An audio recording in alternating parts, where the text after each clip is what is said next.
کا گر تو ہو گیا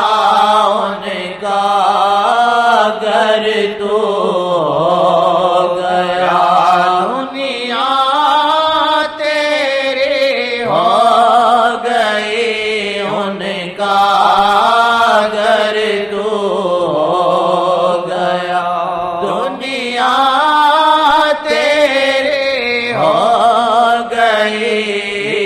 لاکھ تو حقیر ہے لاکھ تو حقیر ہے یا چور ہے چمار ہے لاکھ تو حقیر ہے یا چور ہے چمار ہے لاکھ تو حقیر ہے یا چور ہے چمار ہے ان کا گر تو ہو گیا دنیا تیری ہو گئی لاکھ تو حقیر ہے لاکھ تو حقیر ہے جو دل سے بنے گا وہ غلام محمد جو دل سے بنے گا غلام محمد یہاں بھر میں پھر اس کی توقیر ہوگی جہاں بھر میں پھر اس کی توقیر ہوگی ایسے واقعات موجود ہیں جو آقا جی کے سچے غلام بنے ہیں بادشاہ ننگے پیر ننگے سر ان کے سامنے بیٹھے ہیں ہاں جی ایک غلام محمد تھا تھے رضی اللہ عنہ کوئی بادشاہ اپنے ملک کی زوال پہ ڈرتا تھا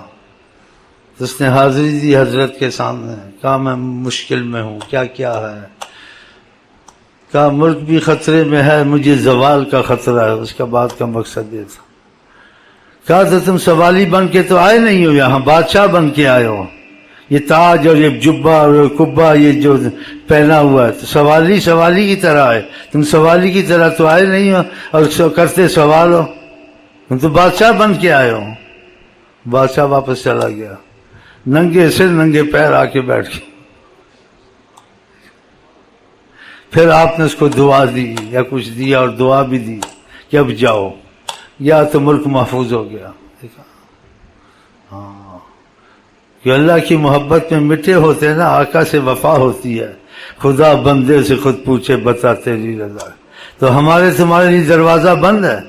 ہمارے تمہارے لیے ہم بنتے نہیں نا بنتے نہیں ہیں اللہ تعالیٰ کہہ رہے ہم آقا کے بن جائیں تو ہر عزت حاصل ہو جائے ہاں ہر کام بن جائے ہاں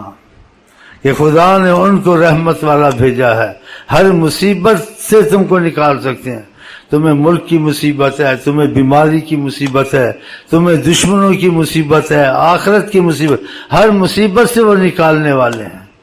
تو اللہ تعالیٰ کہہ رہے ہم یہ سنتے ہمیں احساس پیدا ہو جائے اور ہم ان کے ساتھ سچے ہو جائیں ان کی باتیں مانیں ان کی تربیت کو قبول کریں نمازوں کو جیسے وہ چاہتے تھے جماعتوں سے پڑھیں ہاں جی ان پہ کثرت سے درود پڑھیں کہ آپ نے کہا جو زیادہ درود پڑھے گا میرے قریب زیادہ ہوگا یہ مفہوم ہے تو خدا توفیق دے ہم کو آپ کو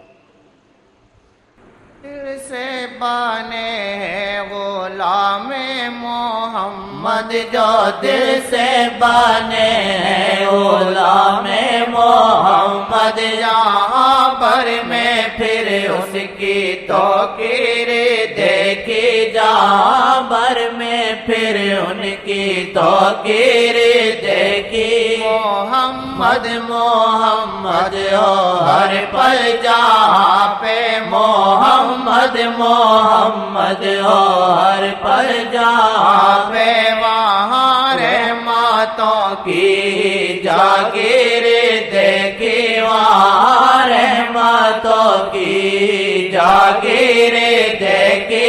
ابھی آپ جس رات پیدا ہوئے تھے دنیا میں رحمت شروع ہو گئی تھی جادوؤں کو زور ٹوٹ گیا، جنات پریشان، شیطان پریشان، کیسر و کسریٰ کے بنیادیں ہل گئیں، ان کے کنگرے گر گئے محلات۔ ماشاء اللہ، پیدا ہوتے ہی دنیا میں رحمت شروع ہو گئی۔ جس رات پیدا ہوئے یہ واقعات ہوئے ہیں، پوچھو علماء سے، آپ کو بتائیں کہ واقعہ ہوئے ہیں۔ بڑے بڑے معتبر علماء نے سند کے ساتھ ذکر کیے ہیں، اس جس رات پیدا ہوئے تھے تشریف لائے تھے تو ایسی رحمت آئی کہ مصیبتیں دور ہونے لگ گئی۔ سبحان اللہ، کیسر و کسریٰ کے کنگرے گئے، سر پہاڑوں میں شیطان چھپانے لگا۔ اللہ ستار ہے، غفار ہے، لیکن نبی کے حق میں گستاخی والے کے لیے اللہ نے اپنی ستاری غفاری کی رحمت ہٹا دی۔ قرآن میں جس نے بے ادبی کی تھی نبی صلی اللہ علیہ وسلم سے، مذاق کی صورت میں بات کی، سورۃ نور میں واقعہ ہے، خدا نے اس کی بہت تحقیر کی، اس کی پردہ ہٹا دیا۔ کہا یہ آدمی عزت والا بتاتا اپنے کو، میں مال والا ہوں، میں اولاد والا ہوں، میں عزت والا ہوں، تو خدا نے کہا اس میں 10 عیب ہیں۔ اس عیبوں میں سے ایک بیل خدا نے کہا زنیم، یہ زنا کی اولاد ہے۔ دیکھا، اور لاکھ گناہ کرے کچھ کرے، آقا کی توقیر کرتا ہے، خدا اس کی پردہ پوشی کرتا ہے، 100 قتل بھی ہے تو معافی میں آ جاتا ہے جی۔ سبحان اللہ، ساری عمر سے عورت نے گناہ کیے، پیشہ ور تھی، کتے کو پانی پلایا، خدا نے معافی دی، ستاری غفاری رکھی اپنی۔ لیکن جو حضرت محمد کا گستاخ ہے اس کے لیے ستاری غفاری نہیں ہے۔ بڑا احتیاط کرنا چاہیے، بہت احتیاط کرنا چاہیے۔ تو اللہ تعالیٰ کرے ہمارے دل میں ان کی عظمت اور محبت اترے انشاءاللہ۔ وسیلہ محمد مانے نہ جو یہ وسیلہ محمد ہے، مانے نہ جو یہ زمانے میں پھر اس کی تحقیر دیکھی، زمانے میں پھر اس کی تحقیر دیکھی۔ ایک عالم تھا نبی کریم کے وقت میں، اس نے جرت کی گستاخانہ کلام کیا کہ اپنے پر خود مصیبت لائے۔ آپ سے کچھ بات چیت، پھر آپ نے کہا ہم میں سے جو سچا نہ ہو خدا کرے پیاسا مرے، رلتا مرے در پدر، ایسے کچھ ایسی باتیں کی۔ آقا تو ایسے نہیں کہنے والے، کہ تم جو کہتے پھر ایسے ہی ہو۔ ایسے ہوا شام کے ملکوں میں پیاسا اور خوار ہو کے مرا وہ، زمانے میں اس کی عالم، زمانے میں اس کی تحقیر دیکھی۔ وسیلہ محمد مانے نہ جو یہ اور لاکھ بدکار ہو، خدا نے اس کی پردہ پوشی کی، خدا نے۔ حالانکہ غیر امت رسول میں سے تھا، وہ ایک معتبر کتابوں میں ہے، ہاں جی، اس کے نام میں بھول گیا، لیکن کتابوں کا حوالہ میں دیتا آپ کو۔ وہ تورات، انجیل، موسیٰ، عیسیٰ السلام کی قوم میں سے تھا۔ اس قدر بدکار تھا وہ کہ خود بنی اسرائیل کے عالم اس کی نماز جنازہ نہیں پڑھاتے تھے، نہیں پڑھائی انہوں نے، کوڑے کرکٹ پہ پھینک دیا اس کو، کوڑے پہ۔ اللہ تعالیٰ نے وحی کی موسیٰ علیہ السلام کو، اس کی نماز جنازہ پڑھاؤ۔ کہا کہ علماء نہیں پڑھاتے، میں تو نبی ہوں، اس کا اتنا مسئلہ ہے۔ کہا اس کا مسئلہ بدل گیا ہے۔ اس نے ایک دن تورات کھولی تھی، اس میں نبی کریم کا نام دیکھا تھا اور محبت سے چوما تھا، میں نے اس کو بخش دیا ہے۔ دیکھو، اور اس کو اتنی حوروں کا نکاح دیا۔ ایک نبی وقت کو ایسے آدمی کی جس کی عام علماء نماز نہیں پڑھاتے تھے، ایک نبی وقت نے اس کی نماز پڑھائی، صرف کیا احترام محمد کیا۔ اللہ تعالیٰ ان کا احترام بے حد ہمارے دل میں دے انشاءاللہ۔